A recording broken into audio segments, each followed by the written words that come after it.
Itu menurut Bapak apakah karena memang matematika itu memang susah atau ada pendekatan pengajaran yang mungkin keliru terutama di sekolah dasar terkait matematika nih Pak? Kalau saya bilang matematika mudah itu ya tidak benar juga gitu. Jadi nggak boleh oversimplifikasi gitu ya. Ya susah ya susah. Cuma memang ini kesalahan bersama banyak gitu.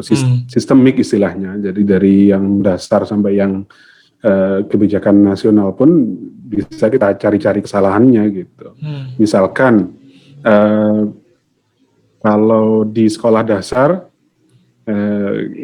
mungkin memang tuntutan dari kurikulum gitu, tapi yang saya rasakan Bapak Ibu guru ketika mengajar itu kadang lebih ke menyampaikan materinya gitu, tapi tidak menyampaikan esensinya gitu.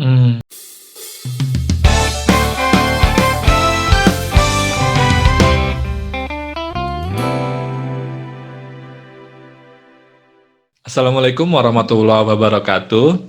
Selamat datang kembali teman-teman di Podcast Ren di diskusi akhir pekan. Dan di akhir pekan kali ini kita mau ngobrolin tentang matematika, tentang pelajaran yang mungkin bagi banyak orang menakutkan gitu, yang bagi sebagian orang juga menyulitkan. Tapi saya ketemu profesor yang beliau juga adalah Roy Surya PCINU UK yang sangat jago matematika, dan kita akan ngobrol mengupas sedikit banyak tentang matematika dan hal-hal yang kemudian terkait dengan matematika. Saya kedatangan Profesor Hadi Susanto yang merupakan profesor di 3 tempat, di Khalifa University, Uni Emirat Arab, kemudian di University of Essex UK, dan di ITB. Assalamualaikum Pak Hadi. Waalaikumsalam warahmatullahi wabarakatuh. Apa kabar Pak? Alhamdulillah. Gimana Ustaz Irfan? Alhamdulillah Pak. Ini Pak, saya tuh sebetulnya pengen berdiskusi banyak dengan Bapak gitu, terutama terkait matematika yang ya bagi sebagian orang merupakan pelajaran yang menakutkan dan sangat sulit gitu. Tapi sebelum ke sana, saya pengen tahu nih, karena saya sering lihat statusnya Pak Hadi juga yang kadang-kadang kemudian mengelaborasikan rumus-rumus matematika gitu ke dalam banyak hal. Nah, saya pengen tahu sih, bagi Pak Hadi sendiri matematika itu sebetulnya apa sih Pak? Kalau menurut saya itu dari pengalaman sekian puluh tahun belajar matematika, bagi saya itu matematika itu disiplin yang mengajarkan saya untuk bisa berlogika dengan baik, untuk bisa berpikir dengan runtut, untuk bisa berargumen, dan banyak hal. Tapi salah satu yang bisa saya sampaikan, misalkan kalau saya menerima informasi atau saya mau menyampaikan informasi, itu karena terbiasa dengan teorema dan pembuktian segala macam dalam matematika. Jadi kalau mau menyampaikan sesuatu itu saya harus meyakinkan bahwa yang akan saya sampaikan itu sudah bisa dibuktikan gitu. Saya sudah meyakinkan gitu, bahwa itu ada buktinya, bisa dipertanggungjawabkan dan sebagainya. Kalau dalam konteks ini Pak, kayak matematika banyak dianggap sebagai pelajaran yang sulit gitu, sehingga banyak yang takut dengan matematika. Itu menurut Bapak apakah karena memang matematika itu memang susah, atau ada pendekatan pengajaran yang mungkin keliru terutama di sekolah dasar terkait matematika nih Pak? Kalau saya bilang matematika mudah itu ya tidak benar juga gitu. Jadi nggak boleh oversimplifikasi gitu ya. Ya susah ya susah. Cuma memang ini kesalahan bersama banyak gitu. Sistemik istilahnya. Jadi dari yang dasar sampai yang kebijakan nasional pun bisa kita cari-cari kesalahannya gitu. Misalkan kalau di sekolah dasar mungkin memang tuntutan dari kurikulum gitu, tapi yang saya rasakan Bapak Ibu guru ketika mengajar itu kadang lebih ke menyampaikan materinya gitu, tapi tidak menyampaikan esensinya gitu. Jadi misalkan yang saya yang sering saya sampaikan itu paling tidak itu minimal itu ada rasa cintanya gitu loh. Cintaan dosen, bukan dosen, gurunya itu kepada matematika itu sendiri juga harus nyampe. Dan yang bermasalah kalau gurunya sendiri tidak ada rasa kesukaan dengan matematika. Dia yang disampaikan ya yang materinya yang berdasarkan kurikulum, berdasarkan silabus. Nah, sementara kalau guru itu cinta kepada matematika, terus kecintaannya tuh dirasakan oleh murid, oleh siswa, ya pasti akan muncul, kenapa gitu guru ini bisa senang sekali dengan matematika? Pasti ada sesuatunya gitu. Paling tidak yang dari dasar seperti itu. Gitu. Itu ada hubungannya nggak Pak ya dengan jadi dengan entah ketidakmampuan guru untuk menunjukkan korelasi gitu antara matematika dengan hal-hal lainnya gitu. Kalau saya refleksi sih ke pengalaman dulu gitu dan teman-teman waktu SD, SMP, SMA kadang-kadang muncul pemikiran gitu. Kenapa sih kita belajar trigonometri kan nggak ada gunanya gitu Pak. Apakah ada hubungannya dengan itu juga? Ya salah satunya itu memang semangatnya tadi itu. Esensinya, kegunaannya itu tidak tersampaikan. Tapi saya tidak mau menyalahkan 100% ke Bapak Ibu guru karena mereka juga ada tuntutan kurikulum gitu, ada tuntutan silabus. Nah, sekarang yang membuat silabus seperti apa? Apakah juga tersampaikan maksudnya kenapa silabus ini ada di sini dan seterusnya gitu. Jadi ya kesalahan bersama lah gitu menurut saya. Gitu. Kalau dari pengalaman Pak Hadi belajar dan ngajar juga di luar negeri gitu dengan dikomparasikan dengan di Indonesia, ada perbedaan nggak sih Pak soal pendekatan pengajaran matematika ini Pak? Yang biasanya yang saya lihat itu ya memang sebetulnya memang susah untuk mencari titik seimbangnya itu.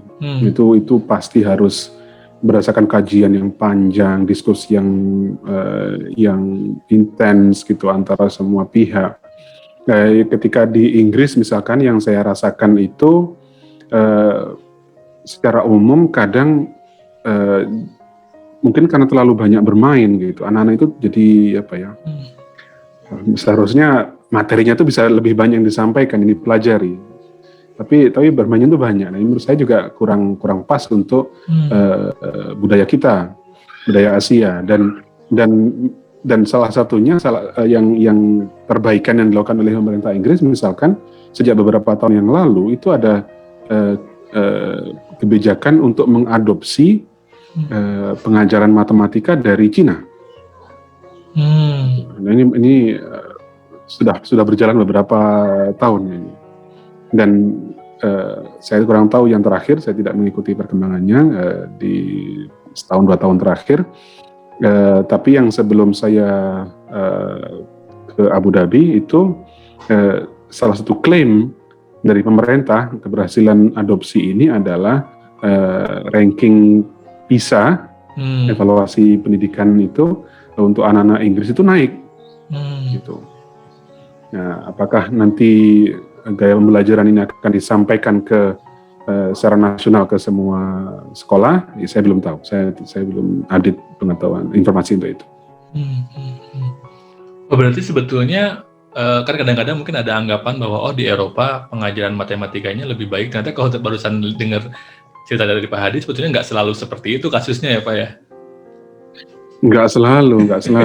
Dan ini masalah nasional ini bahkan gitu. Karena menurut saya sih terlalu banyak bermain. Jadi memang sisi positifnya anak itu suka sekolah gitu, senang sekolah. Mereka itu kalau libur itu kadang kalau kelamaan sedikit sudah komplain gitu, sudah kangen sekolah. Jadi ada sisi positifnya juga.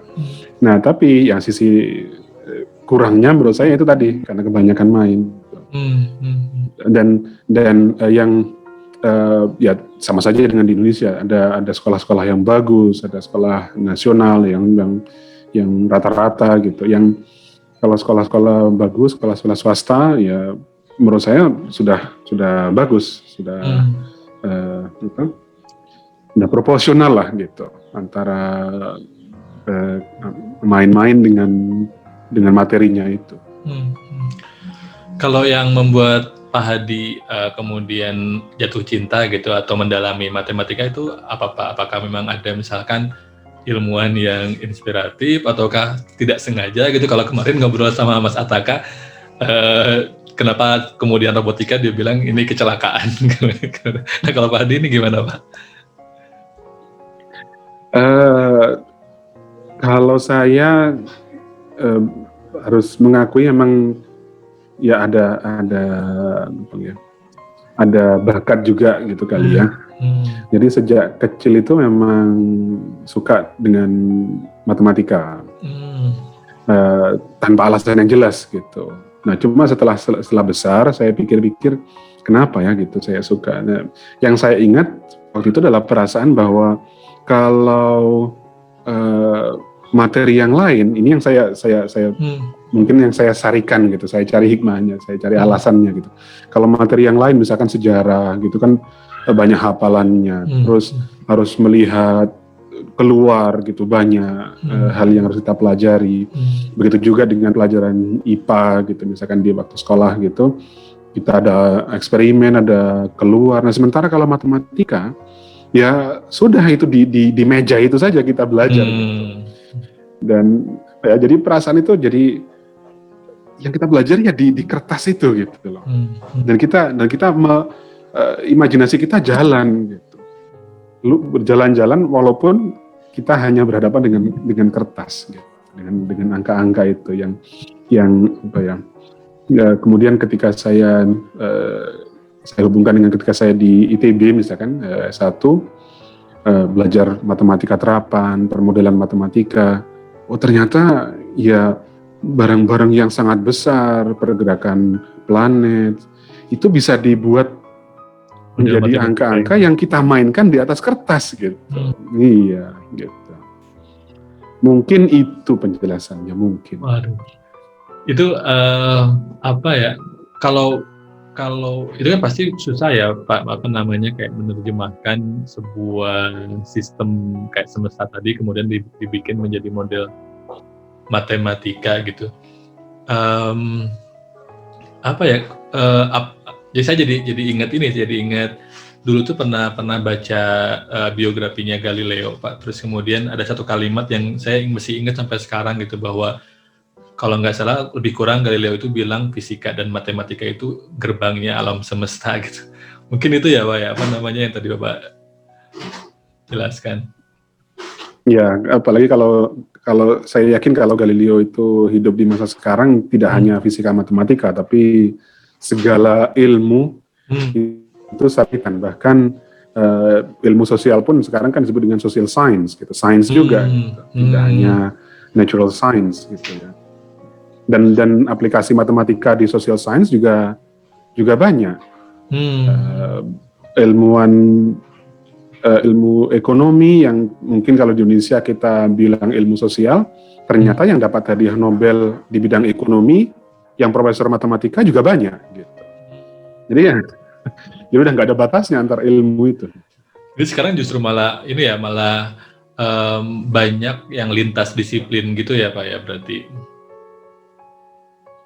Betul. Jadi kalau kita semakin tinggi belajar, nanti akan sampai pada titik ternyata batas ilmu itu nggak jelas. Ini menarik nih, batas ilmu itu. Kita selalu bisa menemukan irisannya. Gitu. Iya. Kalau ini Pak, nah yang juga menarik adalah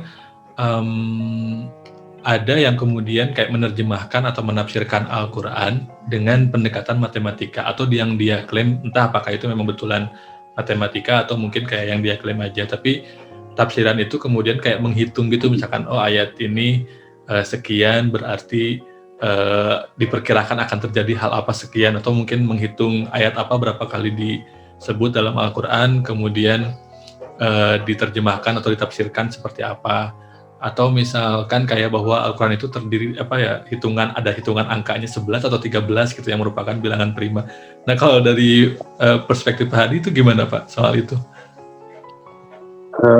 Kalau bagi saya Al-Quran tetap itu wahyu, itu hidayah gitu, kita hidup beragama gitu ya, dan tuntunan kita gitu.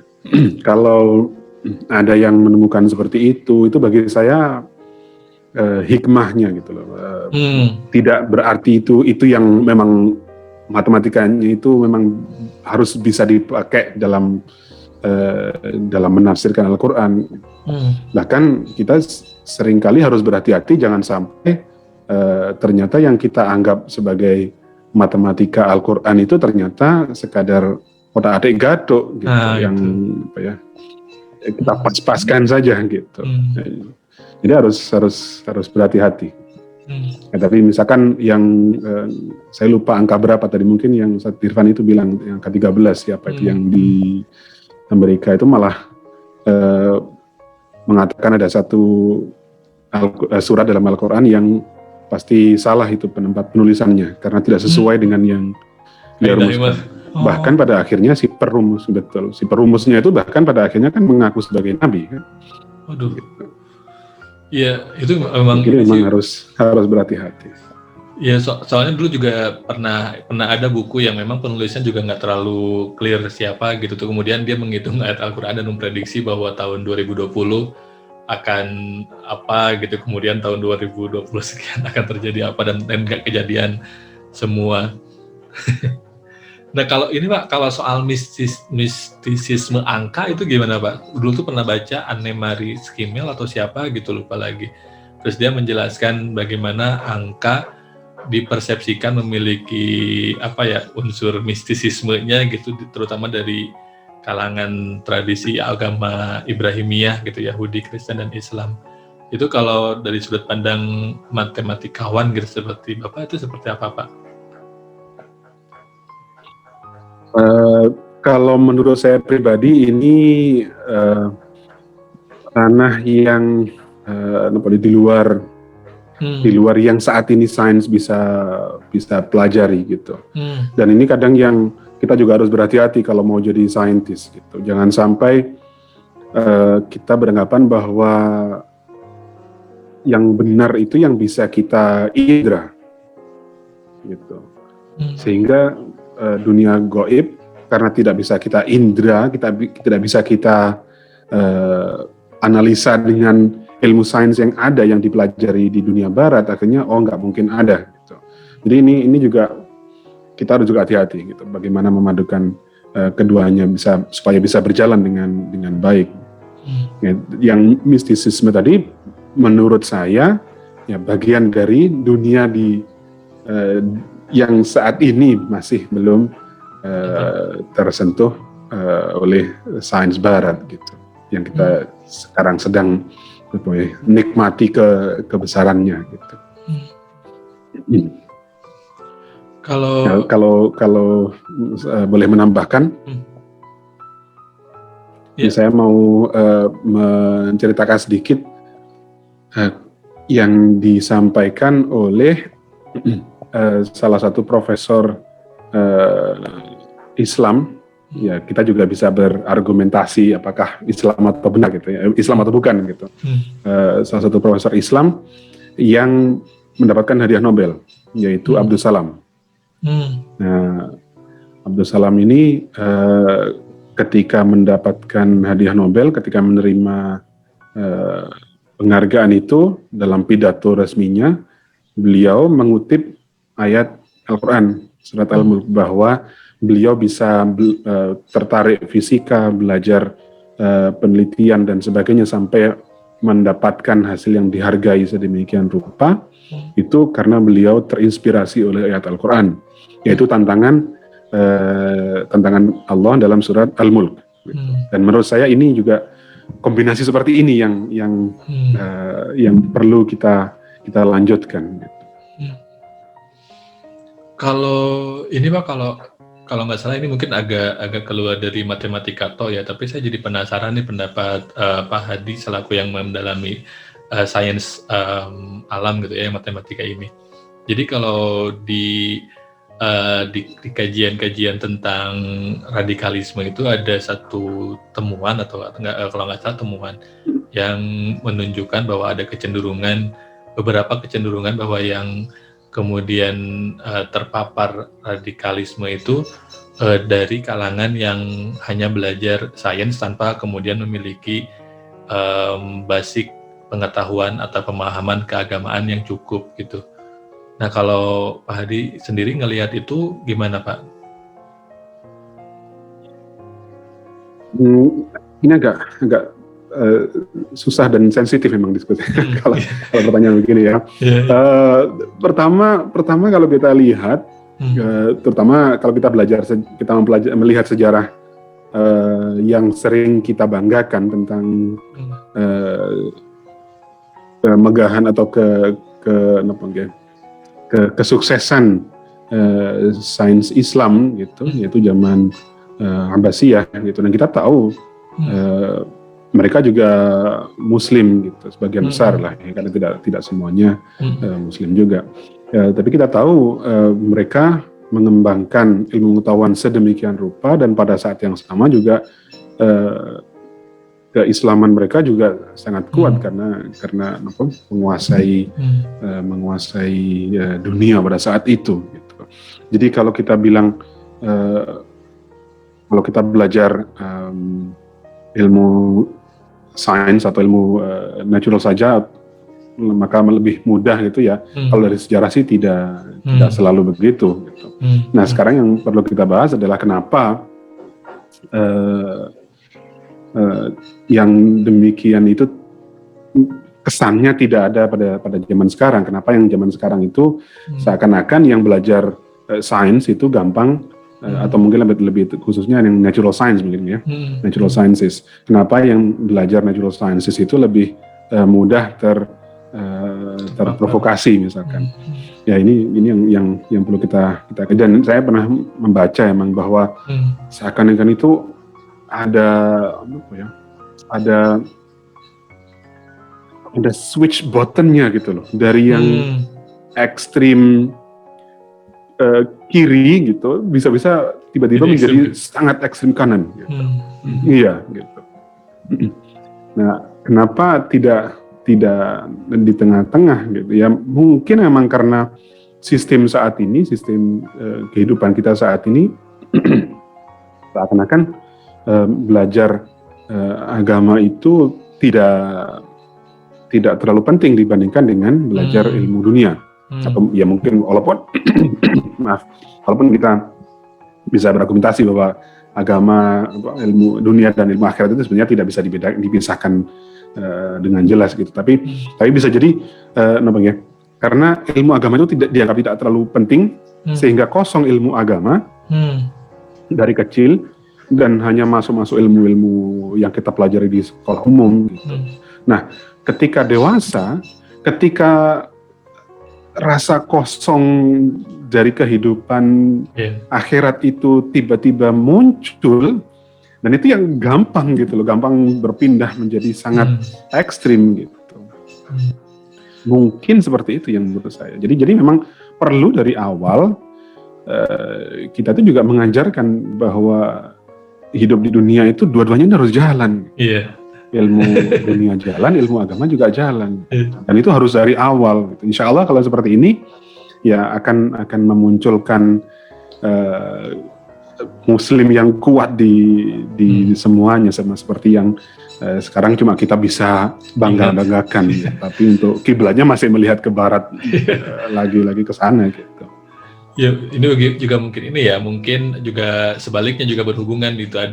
Ada juga yang kemudian melihat ilmu non agama gitu sebagai tidak penting gitu, sehingga kemudian hanya tahu di agama aja, sehingga tidak banyak lahir lagi nih ilmuwan Muslim yang kemudian memperkuat peradaban kita ya Pak ya, berarti berlaku sebaliknya gitu. Betul sekali, betul. Dan ini saya alami juga gitu, kadang ada yang bertanya atau bahkan memberi pernyataan gitu. Untuk apa sih belajar fisika, matematika gitu? Nanti di akhirat nggak akan ditanya gitu. Nah, di sini kalau ada yang bertanya, bukan memberitahu saya gitu. Kalau ada yang bertanya gitu, biasanya saya bilang ya bahwa hukumnya mempelajari ilmu tadi itu, yang dalam tanda petik non agama tadi itu, bagi saya dan insya Allah saya yakini benar, dan insya Allah bisa saya konfirmasikan ke ulama gitu, bahwa hukumnya itu fardu kifayah. Wajib ada yang mempelajarinya, dan semakin banyak tentu yang mempelajari tentu akan semakin bagus untuk agama kita. Kalau saya justru ini Pak, melihatnya itu justru jangan-jangan kita sekarang itu nggak bisa lagi mengkategorikan ilmu sebagai ilmu agama dan ilmu non agama, karena kalau semakin dalam gitu saya ngelihat kadang-kadang sebetulnya semua ilmu kalau kita gunakan sebagai kendaraan kita dalam menjadi umat beragama itu sebetulnya sangat berperan penting gitu. Kayak saya belajar filsafat pendidikan, walaupun banyak orang yang menganggap filsafat bisa membuat kita jadi tidak beriman atau kurang beriman, tapi saya ngerasa gitu ketika ngelihat filsafat ini sebagai cara saya untuk melaksanakan bakti, justru malah membuat saya jadi merasa lebih bisa melihat, oh berarti begini gitu. Betul. Saya sepakat. Bahkan ulama-ulama kita zaman dahulu, misalkan yang mudah-mudahan saya tidak salah, sebenarnya kalau ingatan saya tidak salah, Syekh Ahmad Khatib Minangkabawi itu bahkan menulis buku matematika, kitab matematika. Wah, ini bukan ya. Saya ada slide-nya, tapi harus bicara sejarah. Ada screenshot dari kitab covernya segala macam yang di Indonesia mungkin tidak bisa ditemui dengan mudah gitu. Ini jadi bikin saya ingat pernyataan siapa ya, saya lupa, tapi yang bilang bahwa Wali Songo itu sebetulnya bukan hanya wali dan yang wali dalam tanda kutip penguasai ilmu tasawuf dan ilmu keagamaan aja, tapi mereka juga ada yang politisi, ada yang seniman, ada yang negarawan, yang mereka juga expert gitu dalam ilmu-ilmu yang kita labeli hari ini sebagai non-agama gitu. Ini Pak, pertanyaan terakhir. Nah, pengen minta saran dari Bapak untuk para santri yang mungkin udah punya ketertarikan mendalami matematika atau sedang ingin mendalami matematika, tapi kadang-kadang mungkin nggak tahu nih harus mulai dari mana, atau nggak tahu gimana caranya belajar matematika yang lebih efektif gitu, sehingga bisa memperkuat kecintaan terhadap matematika tadi Pak. Pengen minta saran. Yang saran klasiknya ya pasti banyak membaca, terus berkumpul dengan lingkungan yang pas gitu, yang memang suka dengan matematika itu. Kalau sekarang kan di zaman internet ini banyak sekali informasi yang kalau di zaman kita dulu sekolah itu susah gitu. Kita cuma bergantung dari guru, dari buku pelajaran yang dikasihkan gitu. Kalau sekarang internet ada dalam genggaman tangan kita. Kalau mau mencari informasi dapat dilakukan dengan mudah. Kalau mau berkumpul di blog, di Facebook, di sosial media yang mempelajari atau kumpulan tempat berkumpulnya para penggemar matematika juga kita bisa dapatkan dengan mudah gitu. Jadi ya harus benar-benar memanfaatkan segala sesuatu, segala fasilitas yang ada di sekitar kita. Oke, siap. Terima kasih Pak Hadi atas masukannya, atas informasinya. Terima kasih sudah hadir dan berdiskusi di podcast Ren. Semoga Pak Hadi sehat selalu dan lancar aktivitasnya di sana. Teman-teman, itu saja untuk diskusi akhir pekan kali ini tentang memasuki semester matematika. Semoga ada manfaatnya.